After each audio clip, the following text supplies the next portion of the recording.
Hello guys, இன்னைக்கு நம்ம பார்க்க போறது greatest image written after 4000 year. So வீடியோக்குள்ள போறதுக்கு முன்னாடி எப்பயும் போல தான் மறக்காம கீழே ஒரே ஒரு லைக் ஒண்டி போட்டுருங்க. எபிக்கோட ஸ்டார்டிங்லயே லூக்கஸ் வரானா அங்க பார்த்தா ஏதோ ஒரு ஃபெஸ்டிவல் மாதிரி போகுது. இருக்கிற ஒரு எல்ஃபோ சொல்றாங்க, ரொம்ப நன்றி, உங்களால தான் என்னோட வீடும் என்னோட ஃபேமிலியும் இப்போ சர்வே ஆயிருக்கு. இது ஒண்டி இல்லைன்னா அவ்வளவுதான், நீங்க இல்லாம எங்களோட நிலைமை என்ன ஆயிருக்கும். ரொம்ப நன்றி நைட். ஒரு விஷயத்த நல்லா ஞாபகம் வச்சுக்கோங்க, இதுக்கு காரணம் நான் இல்ல, எல்லாருமே தப்பிக்கணும்னு சொல்லி நிறைய விஷயத்த பண்ணாங்க. அதே மாதிரி தான் நீங்களும் பண்ணிருப்பீங்க. அதே மாதிரி இன்னொரு விஷயம், இன்னும் நைட்ல நான் ஒரு மெஜிஷியன் ஸ்னோ அந்த குயினை நான் என்ன பண்றது, எங்க கிட்ட தேங்க்ஸ் சொல்லணும்னு சொல்லி இந்த மாதிரி ஒரு ஃபெஸ்டிவலை உருவாக்கியிருக்கா. வந்து என்ன பண்றது, அங்க இருக்கிற எல்லாருமே இவனை வந்து ரொம்ப புகழ ஆரம்பிக்கிறாங்களா. பின்னாடி ஒரு வாய்ஸ் கேக்குது, என்னப்பா இந்த இடத்துக்கு நீ ஒரு பெரிய ஹீரோவா மாறிட்ட போல. கேமல், நீ வந்து நல்ல வேலை இங்க வந்துட்ட, இது விஷயத்த நீ பாத்துக்கோ அப்படியே அவன் சொல்லிட்டு ஓட ஆரம்பிக்கிறான். சீன்ல அவன் உடனே அங்க வரானா. சாக்ஸ் அங்கல இருந்து போக ஆரம்பிக்கிறான். மேஜஸ்டி, நான் வந்து கிளம்புறேன், உனக்கு ஒண்ணு தெரியுமா, சாக்ஸ் அவ தான் எனக்கு முதல் ஃப்ரெண்டா இருந்தா இங்க வரும்போது. ஈவன் நான் ஒரு ஐ செல்ஃபா இருந்தாலும் அவ எனக்கு ஃப்ரெண்டா இருந்தா. அதே மாதிரி ஏன்பா நீ வந்து ரொம்ப எக்ஸாஸ்ட் ஆன மாதிரி இருக்க, ஏதாச்சும் டிராகன் கூட திரும்ப நீ சண்டை போட்டியா என்ன, இவங்களை கம்பேர் பண்ணா அதுவே பரவாயில்ல தெரியுமா. சரி ஏதோ ஒண்ணு, இதுக்கு மேலேயே நம்ம டைம் வேஸ்ட் பண்ண தேவையில்ல, ஏன்னா நம்ம கிளம்பணும். என்னது அதுக்குள்ளேயேவா? ஆமா, ரிக்கிக்கு வெயிட் பண்ண வைக்கிறது சுத்தமா பிடிக்காது. நம்ம என்ன நடந்தா போக போறோம். ஆமா நீ கரெக்டா சொல்ற. அப்போனா என்கிட்ட வேற வழியில அவன் மேஜிக் சர்க்கிள் யூஸ் பண்ணி அங்க டைரக்டா வரான். அவன் நினைச்ச மாதிரி தான் அங்க ரிக்கி வெயிட் பண்ணல, அவன் வேற எங்கேயோ போயிருக்கான். நெக்ஸ்ட் சீன்ல அவன் வந்தக்கு அப்புறம் தான் இவங்க அந்த விஷயத்தையே சொல்றாங்க. ஓடின் அவன் ஒன்னும் நோஸ்டாகோட அப்பாஸ்டல் இல்லையா. ஆமா ரிக்கி, என்ன விஷயம், ஏதாச்சும் சொல்லணுமா, என்ன இம்பார்ட்டன்டான விஷயம். அவன் ஏதோ ஒன்று சொல்ல வருவானா, அதுக்குள்ளேயே அங்க ஃப்ரீ பயங்கரமா கத்துறான். உனக்கு வந்து புரியுதா, அதாவது நீ என்ன பண்ணன, அங்க உன்னோட பேச்சை கேட்டு அங்க 2 பேரும் போய் சாக போயிட்டோம். இல்ல 2 பேர் சொல்றது தப்பாயிடும், 3 பேரு. இந்த மாதிரி நீ பண்ண போறேன்னா நான் வந்து கண்டிப்பா உன்னை நம்ப மாட்டேன். இப்போ என்ன உனக்கு மன்னிப்பு தேவையா, அப்பனா என்ன மன்னிச்சிரு, இதுக்கு மேல இந்த மாதிரி எந்த விதமான விஷயமும் நடக்காது. நான் இன்வெஸ்டிகேஷன் பண்ணக்கப்புறம் எல்லாத்தையும் சொல்றேன். அதெல்லாம் பார்க்கணும் அங்க ஸ்னோவால நம்பவே முடியல. ஓ அப்போனா இதுக்காக தான் இவன் இப்படி பயங்கரமா கத்துனானா, அதாவது இந்த மாதிரி கோமாக்கி இவன் டெமிகோட ஏமாத்திருக்கானா அப்படின்னு தெரிஞ்சுக்கிறதுக்கு யாருக்கு தெரியும். அப்படி இவன் ட்ரேடரா இல்லனா, அதுக்காக தான் இவன் வேணும்ட்டே அவனை கோமாக்கிருக்கான். ஆனா இப்போ உண்மை தெரிய வந்திருக்கு, இவன் வந்து உண்மையிலேயே ஒரு ட்ரேடர் தான். இப்பதாங்க ரிக்கியே ஒரு பொருளை காட்டுறான். இது இந்திரா கிட்ட இருந்து எனக்கு கிடைச்சது, அதே மாதிரி இதுக்காக தான் நான் உங்களை கூப்பிட்டேன்னு. இதை பார்க்கும் போதே ஃப்ரேக்கும் புரியுது, இது அந்த அப்போஸ்டல கம்பேர் பண்ணா ரொம்ப டிஃப்ரெண்டா இருக்கு. அதே டைம்ல நான் இதை குடிச்சா 8வது ஸ்டாருக்கு என்னால ஈஸியாவே போக முடியும். அங்க ரிக்கி ஃப்ரே கிட்டயும் ஒரு விஷயத்த சொல்றான், நீ வந்து இதை குடிக்கணும், அப்போதான் உன்னால என்னோட மீட்டிங்க்கு வர முடியும். அடே உனக்கு என்ன தெரியாதா, அதாவது ஒரு மனுஷனால டிவைன் பவரையும் ஒரு சாதாரணமான மானாவையும் ஒரே டைம்ல கன்சியூம் பண்ணி வச்சுக்க முடியாது. ஆனா உன்னோட கேஸ்ல அது ரொம்ப டிஃப்ரெண்ட் ஃப்ரே, நீ ஒன்னும் சாதாரணமான மனுஷன் இல்ல, ஃப்ரேக் ஃபேமிலில இருந்து வந்த ஒரு பர்சன். அதனால நீ வந்து இதை பண்ணலாம். நான் பிரேக் ஃபேமிலியோட ரத்தம் வந்து ஓடின்னு இருக்கு உனக்குள்ள.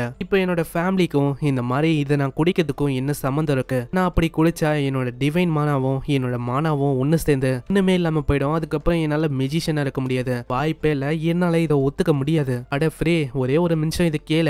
நீ பிரேக் ஃபேமிலில இருந்து வந்த ஒரு தேர்ட் சன். ஒரு விஷயம் தெரியுமா, பிரேக் ஃபேமிலியே இதுக்காக தான் அவங்க உருவாக்கி இருக்காங்க. பல வருஷத்துக்கு முன்னாடி ஒரு பொண்ணு இருந்தா, அவ இதே மாதிரி தான் ஏகப்பட்ட எக்ஸ்பெரிமெண்டா பண்ணா. இதுவும் எதுக்கு, இந்த டிவைன் பவரையும் மானாவையும் ஒன்னா இருக்கிற மாதிரி ஒரு பர்சனை உருவாக்கணும்னு. அந்த வழியில அந்த பொண்ணுக்கு ஏகப்பட்ட எரஸ் உருவாச்சு. அந்த வழியில தான் இந்த பிரேக் ஃபேமிலி இதுவும் உருவாச்சு. சோ எப்பயாச்சும் புரியுதா நான் என்ன சொல்ல வரேன்னு. யுமிகாட்ஸ்ல யாருக்குமே பிரேக் ஃபேமிலி தெரியாது அப்படின்னு இல்ல.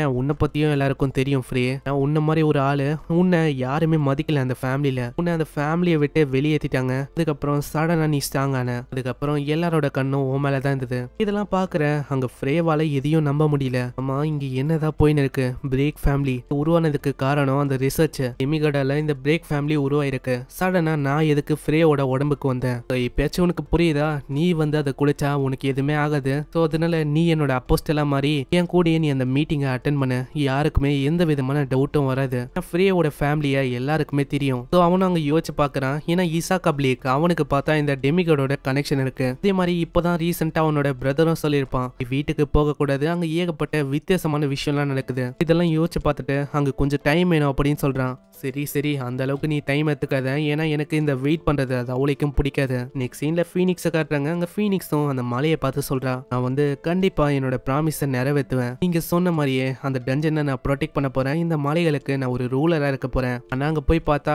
ஏதோ ஒரு பொண்ணு இருக்கு. அவளை பார்க்கும்போது ஏதோ ஒரு மெமரி வருது. ஆனா அது இவளோட மெமரி இல்ல, இது எல்லாமே டோர் கொண்டா அந்த மாஸ்டரோட மெமரி தான். பொண்ணு டைரக்டா அந்த டஞ்சனுக்கு வரா. அதை பார்த்து அவ சொல்றா, ஓ அப்பனா அவன் ஃபைனலா வந்துட்டானா? அம்மா நீ யாரு, என்ன பேசின்னு இருக்க? நான் அதுக்குள்ளேயே அந்த பொண்ணு மாஞ்சு போயிடுறாங்க. நெக்ஸ்ட் சீன்ல அவன் ட்ரைனிங் எடுக்கிறதுக்கு அந்த இடத்துக்கு வந்திருக்கானா. இடத்துல தான் ஆல்ரெடி இவானும் ட்ரைனிங் எடுக்கிறான். ஏதாவது அவன் ட்ரைனிங்கையும் எடுக்க போறானா. ஹேய் நான் வந்து இங்கதான் எடுக்க போறேன், கொஞ்ச நாளைக்கு என்ன டிஸ்டர்ப் பண்ணாத, ஏன்னா ஒரு வாரம் ஆச்சு கண்டிப்பா ஆகும். சீன்ல அதை குடிக்கலாமா வேணாவா அப்படின்னு தான் யோசிக்கிறான். ஆனா இதை குடிச்சிட்டா என்னால ஒரு ஹியூமனா இருக்க முடியாது, அதனால ஒரு நியூ பீயிங்கா மாற முடியும். ஆனா டெமிகாட்ஸ் அழிக்கணும்னா நான் வந்து இதை பண்ணிதான் ஆகணும்னு நினைக்கிறேன். அதுக்காக நான் வந்து இதை குடிக்க போறேன். அதை குடிச்ச உடனே அவனுக்குள்ள டிவைன் பவர்ஸ் எல்லாம் கொஞ்சம் கொஞ்சமா இறங்குது. நெக்ஸ்ட் சீன்ல இதே மாதிரி அங்க ஒரு வாரம் கடந்து போகுது. அந்த சைடு அங்க இவானா அவனோட ட்ரைனிங்க முடிக்கிறான். அவனுக்குள்ள இருக்கிற பவரை இப்பதான் அவனால உணரவே முடியுது. அங்க சைட்லயே ஃப்ரேவும் சொல்றான், ஆமா என்ன இதெல்லாம் சாப்பிடுறியா? அதை சாப்பிடுறதுக்கு நான் அப்படியே இறந்து போயிடுவேன். இதுக்கப்புறம் தான் அவன் ஒரு விஷயத்தையே சென்ஸ் பண்றான். ஃப்ரே மேல மானாவே அவனால சென்ஸ் பண்ண முடியல. நார்மலான ஹியூமன் மாதிரி தான் ஃப்ரே வந்து தெரியறான். ஆமா நீ வந்து ஸ்ட்ராங் ஆயிட்ட போல. ஆமா ஆமா நான் வந்து 8வது ஸ்டார் லெவலுக்கு போயிட்டேன். அட உன்னோட ஏஜ் என்னது? என்னோட ஏஜா 20. கேட்டவன் இன்னமும் ஷாக் ஆகுறான். ஏன்னா இவனை விடவும் ரொம்ப கம்மியான ஏஜ்ல அங்க போயிட்டான். சரி இதுக்கு மேல நம்மளோட மிஷின் வந்து இங்கேயே முடிக்கு வருதுன்னு நினைக்கிறேன். இதுக்கப்புறம் நீ என்ன பண்ண போற இவான்? நான் கசாஜினோட அந்த ஆர்னமெண்ட்ஸ் அதெல்லாம் நான் தேடி போலான்னு இருக்கேன். பயன்படுத்தினா என்னால இன்னமும் ஸ்ட்ராங்கா மாற முடியும். சரி ஏதோ ஒண்ணு, நீ வந்து இதுக்கு மேல என்ன பண்ண போற? நானா ரிக்கியோட அப்போஸ்ட் எல்லாம் மாறிட்டேன். இதுக்கப்புறம் அந்த மீட்டிங்க்கு போற வேலை தான். அட அப்பனா நீ இப்படி சொல்லாத, அதாவது உன்கிட்ட அந்த டிவைன் பவர்ஸும் இருக்கு, அந்த மானாவும் இருக்கு. ஆமா ஆமா நீ சொல்றது கரெக்ட் தான், ஏன்னா நான் ஒரு கிராஸ் பிரீடு. நெக்ஸ்ட் சீன்ல அவங்க போறதுக்கான டைம் தான். அங்க போறதுக்கு முன்னாடி ஃப்ரே சொல்றான், கண்டிப்பா என்னோட சர்க்கிள்ல வந்து ஜாயின் பண்ணணும், அது கண்டிப்பா உனக்கு ஃபன்னா இருக்கும். ஓ அப்படியா, அப்பனா கண்டிப்பா. சரி அப்புறம் என்ன, நம்ம 1.5 வருஷத்துக்கு அப்புறமா நம்ம சந்திக்கலாம். அவங்க போனக்கு அப்புறம் அங்க ஃப்ரேவும் சொல்றான், ஏய் ஸ்னோ நீ எவ்வளவு நேரத்துக்கு தான் இதே மாதிரி அங்க ஒளிய போற, வெளியில வா. அட நான் எத்தனை வாட்டி சொல்றது, இந்த மாதிரி நான் மாஸ்க போட மாதிரி நான் அந்த பேரை வச்சு கூப்பிடாத. நான் என்ன பண்றது, உன்னை சடனா பார்க்கும்போது எனக்கும் வேற கூப்பிட தோணல. சரி உன்னை பார்க்கும்போது ரொம்ப டிஃப்ரெண்டான பர்சன் மாதிரி எனக்கு தெரியுது, அதுக்கு காரணம் அந்த கிறிஸ்டல் தானா? ஆமா ஆமா அதேதான். அப்பனா இதுக்கப்புறம் நீ என்ன பண்ண போற? நான் இதுக்கப்புறம் அங்க ரிக்கிய மீட் பண்ணலான்னு இருக்கேன். சீன்ல இவங்க அங்க வராங்களா? இனி ரிக்கி சொல்றான், உள்ள வராதீங்க, அதே மாதிரி எங்கேயாச்சும் ஒளிஞ்சுக்கோங்க, ஏன்னா யாருமே உங்களை பார்க்க கூடாது. அங்க ஃப்ரேக்கு என்னதுன்னு புரியல, இருந்தாலும் அங்க ஒளியும் போது இப்பதான் அவங்க பாக்குறாங்க.